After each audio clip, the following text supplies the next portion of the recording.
මනෝ පුබ්බංගමා ධම්මා. හැම එකකටම මූලික වෙන්නේ මොකක්ද? හිත. සූත්‍රයක් තියෙනවා අබේ රාජකුමාර සූත්‍රය කියලා. මේක හරි අපූර්වයි හොඳ. බුදුහාමුදුරුවෝ දානේ වළඳලා ඉවර වෙලා අබේ රාජ දැන් ඔය වගේ ඉඳගෙන ඉන්න පොඩි එකා උකුලේ. ඔය නිගණ්ඨනාත පුත්ත කියලා ශාස්ත්‍රූවරයෙක් හිටියනේ. මිනිස්සයාගේ ගෝලයෙක් අබේ රාජ. අබේ රාජ බුදුහාමුදුරුවන්ගෙන් ප්‍රශ්න ටිකක් අහනවා.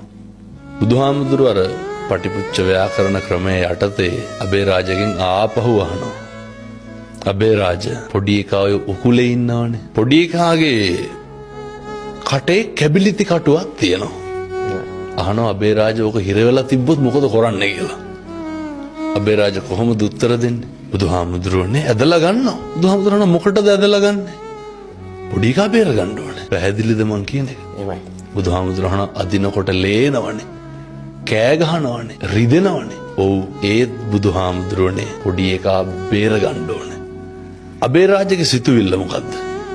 කැබිලිති කඩුව ඇදලා ගන්න යයි පොඩි එකා බේර ගන්න. දැන් පැහැදිලි ඇති මිනිස්සුන්ට මං කියන එක. වේදනයි පොඩ්ඩක්, තුවාලයි පොඩ්ඩක්. සිතුවිල්ල මරන්න නෙමෙයි බේර ගන්න. උන්වහන්සේ උගන්වනවනේ චේතනාවමයි කර්මය වෙන්නේ කියලා. මිනිස්සුන්ගේ සිතුවිල්ලේ තියෙන කළු සුදු මට්ටමේ අඩු වැඩිය අනුව තමයි කරන ක්‍රියාවේ ප්‍රතිඵල යහපත්ද අයහපත්ද කියන එක තීරණය වෙන්නේ.